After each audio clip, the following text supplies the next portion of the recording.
Jika tanpa kasih cinta, hampa tak berguna. Ajarilah kami bahasa cintamu, agar kami dekat padamu ya Tuhanku. Shalom, saudaraku yang dikasihi oleh Tuhan dimanapun berada pada saat ini.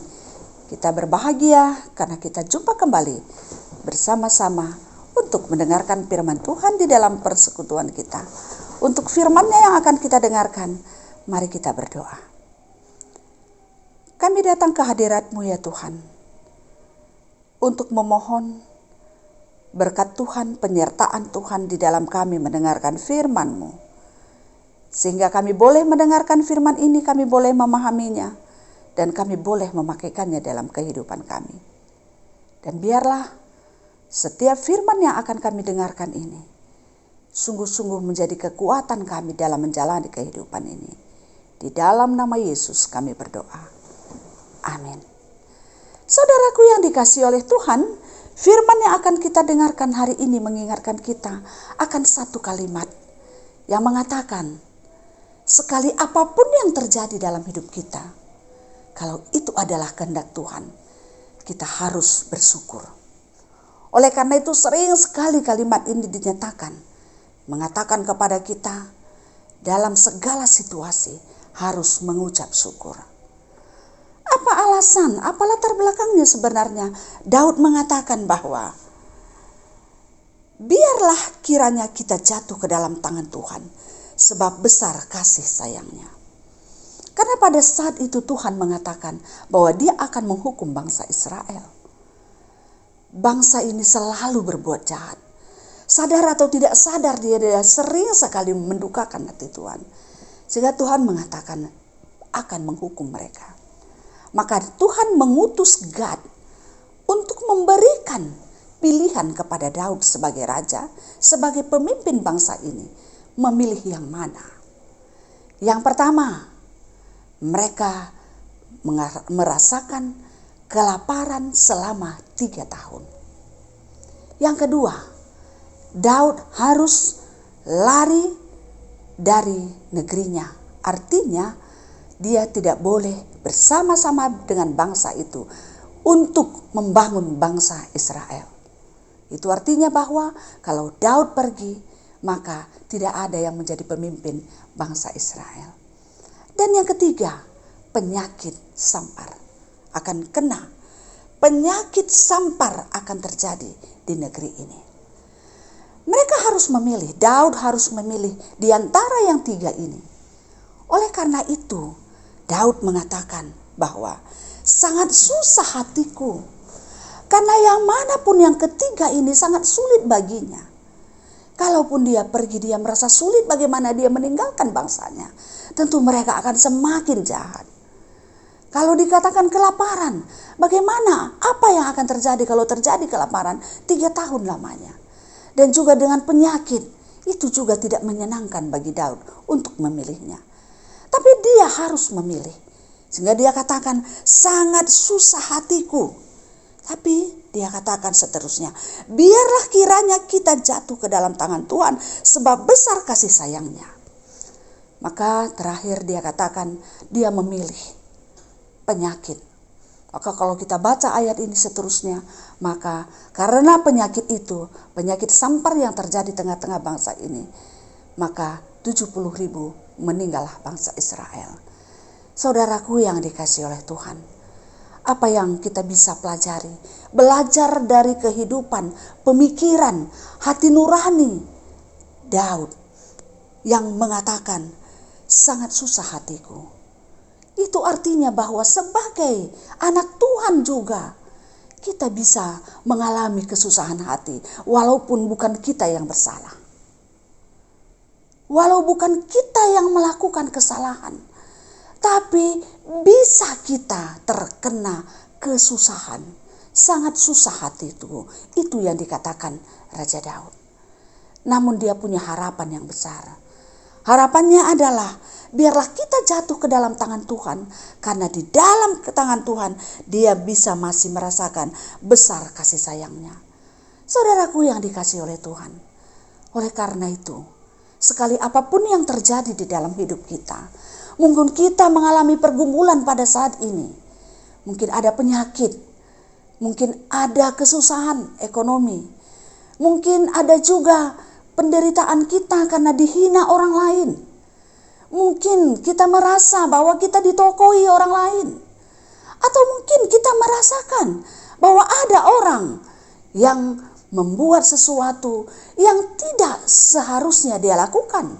Dan bermacam-macam bisa membuat kita mengalami kesusahan dan penderitaan. Apapun itu bentuknya. Mungkin kita kehilangan pekerjaan. Mungkin kita dijauhkan oleh anak-anak kita. Mungkin kita merasa bahwa kita ditinggalkan oleh anak-anak kita. Atau anak-anak kita berbuat jahat kepada kita. Atau teman kita, atau sahabat kita yang membuat duka hati kita. Dan sebagainya. Tidak terhitung jalannya bisa penderitaan mengenai hidup kita ini. Tapi harus kita ingat bahwa jatuh ke dalam tangan Tuhan, hidup kita ini tetap ada di dalam tangan Tuhan. Karena besar kasih sayangnya. Di dalam semua keadaan ini masih ada kasih sayang Tuhan. Oleh karena itu, jalan satu-satunya yang terbaik dalam hidup kita untuk menghadapi semua situasi ini adalah kita berharap akan kasih sayang Tuhan. Oleh karena itu harapkanlah kasih sayang Tuhan. Jikalau pada saat ini kita mengalami penderitaan yang besar, mungkin ada penyakit yang menimpa kita, kita doakan, tapi belum mendapat kesembuhan. Ingatlah, haraplah, berharaplah akan kasih sayang Tuhan yang begitu besar dalam hidup kita. Kalau Tuhan mau, apapun Dia bisa lakukan. Kalau Tuhan izinkan, semuanya bisa terjadi. Kebaikan yang bagaimanapun bisa Tuhan lakukan dalam hidup kita. Oleh karena itu yang penting bagi kita, tetap berharap kepada Tuhan, percaya kepada Tuhan, bersabar untuk menantikan saatnya Tuhan bertindak dalam hidup kita. Karena percayalah bahwa tindakan Tuhan terhadap orang yang percaya tidak pernah yang mengecewakan. Karena harapan di dalam Tuhan tidak pernah mengecewakan. Hanya mungkin cara Tuhan tidak sama dengan cara yang kita pikirkan. Pikiran Tuhan tidak sama dengan pikiran kita. Waktu Tuhan tidak sama dengan waktu kita. Tapi artinya pada akhirnya mau kita katakan, harus kita ingat bahwa segala sesuatu akan indah pada waktunya. Amin. Kita berdoa. Terima kasih ya Tuhan buat firman-Mu yang kami dengarkan. Kami mohon Tuhan berkenan melalui firman ini, kami semakin dikuatkan di dalam percaya pengharapan kami kepada Tuhan.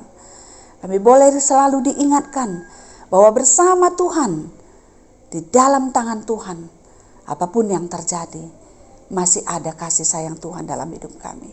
Dan sekecil apapun kasih sayang Tuhan itu akan menjadi berkat kekuatan dan sesuatu yang luar biasa dalam hidup kami. Oleh karena itu ya Tuhan, ajar kami untuk selalu merasakan hidup kami ada di dalam tangan Tuhan. Dan banyak hal yang kami harapkan, banyak hal yang kami nantikan, karena bersama Tuhan tidak ada yang mustahil. Terima kasih ya Tuhan. Pada saat ini juga, di dalam iman percaya kami berdoa kepada Tuhan. Untuk semua persoalan kesusahan yang kami alami pada saat ini. Mungkin ada yang pada saat ini ya Tuhan, di antara kami yang mendengarkan firman ini mengalami penyakit. Atau orang-orang yang kami kasihi sedang merasa sakit pada saat ini. Tuhan mohon, Tuhan memberikan kesembuhan. Tuhan urapi tubuhnya. Sehingga semua yang membuat dia sakit boleh keluar dari dalam dirinya. Dan dia mendapatkan kesembuhan yang sempurna yang datangnya dari Tuhan. Biarlah kesehatan yang sempurna yang datangnya dari Tuhan menjadi milik kami. Sehingga kami mampu untuk mengerjakan tugas-tugas kami. Dan juga kami boleh memuliakan Tuhan melalui apapun yang Tuhan berikan kepada kami. Dan juga kami berdoa pada saat ini ya Tuhan, untuk semua orang yang mempunyai kesulitan pekerjaan, yang belum mendapat pekerjaan, atau yang sudah PHK, atau yang sekarang mencari pekerjaan. Tuhan, berikan kemudahan jalan kepada semua saudara-saudara kami ini Tuhan, supaya mereka boleh merasakan ketenangan atas kesulitan yang dia rasakan. Dan juga keluarga-keluarga yang masih menantikan anak di tengah-tengah keluarganya, Tuhan berkenan memberikannya. Biarlah semua penghalang bagi mereka bisa Tuhan jauhkan dengan kuasa Tuhan, sehingga mereka boleh mendapatkan anak, dan dia boleh besarkan, dia boleh bimbing seturut kehendak Tuhan. Dan juga kami berdoa pada saat ini, tiada hentinya kami berdoa Tuhan, untuk semua anak-anak kami yang berjuang dalam pendidikannya. Tuhan tambahkan kepintaran kepada mereka dan semangat belajar. Dan juga yang berjuang untuk menantikan teman pasangan hidupnya, Tuhan juga memberikan kepada mereka. Terima kasih ya Tuhan. Kami berdoa juga untuk anak-anak atau orang-orang tua muda yang sudah terlibat dalam pergaulan bebas, narkoba, dan juga perjudian dan sebagainya, yang membuat kehidupan manusia semakin susah, termasuk dirinya, termasuk keluarganya. Tuhan ubahkan, biarlah Tuhan dengan kuasa-Mu, dengan kasih-Mu boleh mengubah keinginan mereka menjadi hal-hal yang baik. Terima kasih Tuhan, kami percaya Tuhan mendengarkan doa kami. Dan biarlah setiap pekerjaan yang kami lakukan pada hari ini juga Tuhan memberkatinya. Di dalam nama Yesus kami berdoa, kami bersyukur. Amin. Saudaraku yang dikasihi oleh Tuhan, demikianlah firman-Nya yang kita dengarkan pada hari ini. Kiranya damai sejahtera yang datangnya dari Tuhan, yang melampaui segala akal dan pikiran kamu, akan menyertai kamu dari sekarang sampai selama-lamanya. Amin. Salam sehat, tetap semangat, dan sukacita selalu di dalam Tuhan. Terima kasih. Ajarilah